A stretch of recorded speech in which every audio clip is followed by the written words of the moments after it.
When you hear the word museum, most people think of nothing more than a stuffy building filled with paintings and sculptures.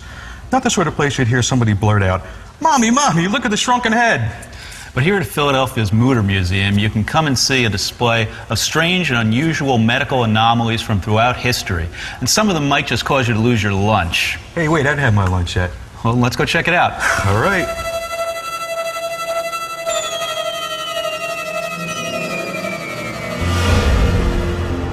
In 1856, Dr. Thomas Mutter, a teacher and surgeon, donates his personal collection of specimens to the Philadelphia College of Physicians. His only wish is that they be used to help instruct the school's medical students. Hi, Margaret. I'm Mark Moran. I'm Mark. Hi, Margaret. I'm Mark. Mutter Museum Director Margaret Lyman shows us a medical collection that isn't your typical assortment of books and drawings. Talk to. Could you take us on a little tour? Sure, let's start over here. Okay.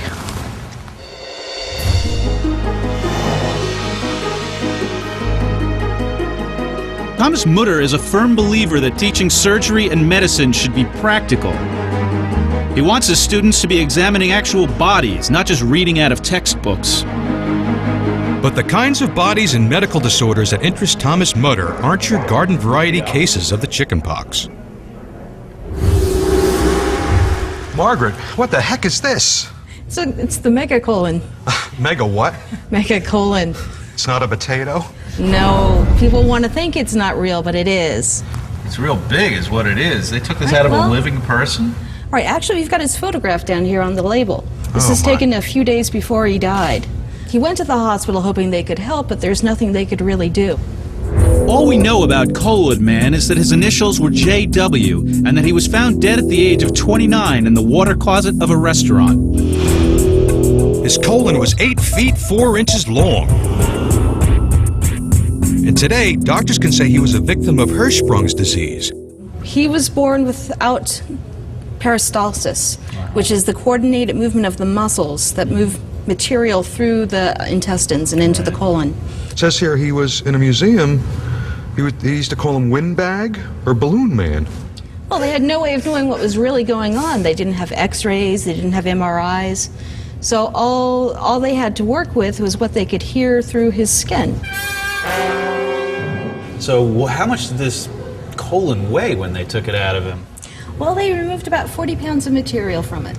40 pounds in a 10-pound bag. I think I've had just about as much of this as I can stomach. In the days of the Founding Fathers, medicine is a guessing game. Most doctors rely on folk remedies to keep patients healthy, and only 1 in 10 actually has formal medical training.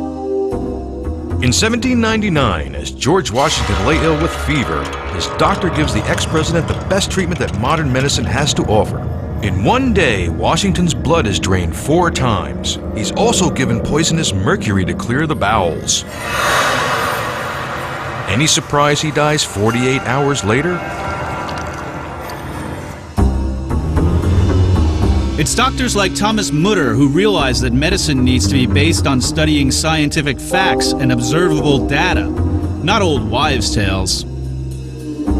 That way, if a person has a horn growing out of their head, doctors can come up with a better explanation other than the possibility that they're the child of the devil. So, Margaret, what possesses somebody to grow a horn out of their head? Well, she didn't want to grow a horn out of her head. Some people are just unlucky. The horn that you see is actually the same proteins that make up your hair and fingernails. It's just being expressed in the wrong place. And because she was a widow, a washerwoman in early 19th century Paris, she wasn't getting out in the public much, and it wasn't impeding her work.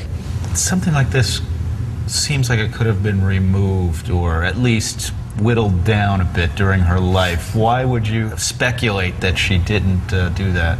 There are several reasons. It wasn't getting in the way of her work, though apparently was very heavy, and towards the end she had to sort of hook up a sling to carry it around so that it wouldn't bring her head forward all the time. You risk your life trying to get it removed. It's coming out of the skin, and so if you remove it, you're going to have this big open wound. Oh, I would just clip it back a little bit.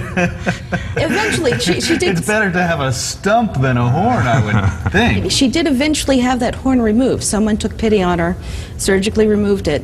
Unfortunately, it started growing back. horn growing out of your head isn't one of your typical health disorders. And if Thomas Mutter's strange approach to medicine is going to benefit the average American, he's going to have to face more common diseases. We want to see the kinds of problems physicians typically had to treat back in 1845. It turns out daily injuries weren't that different from what we find in emergency rooms today.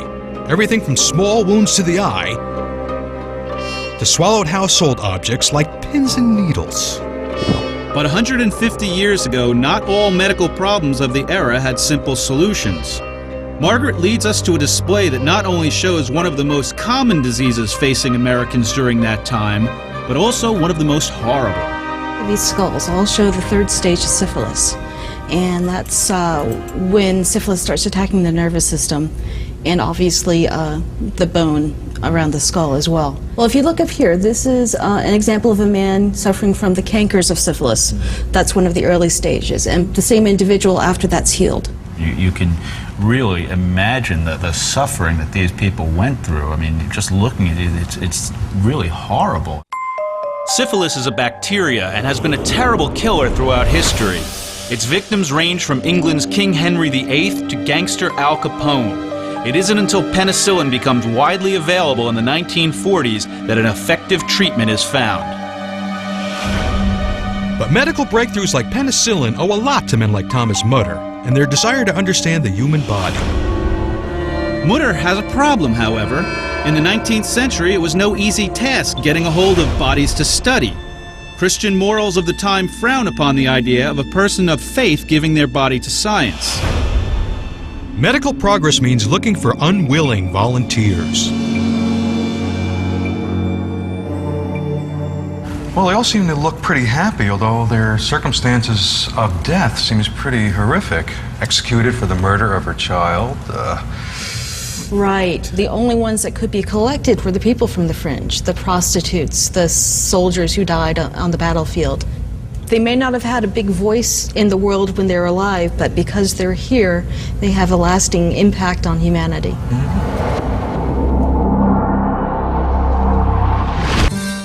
Philadelphia's Mutter Museum, investigating the strange artifacts that physician Thomas Mutter donated to teach medical students.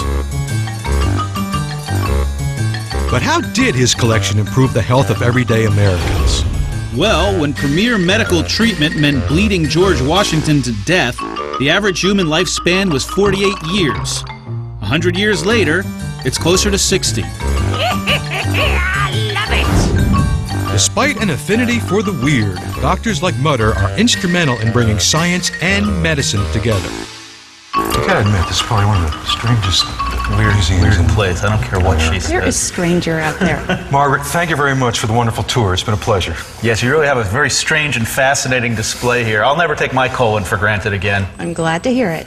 Well, bye-bye. Bye-bye. Bye. Weird. What'd she say? She's talking about us.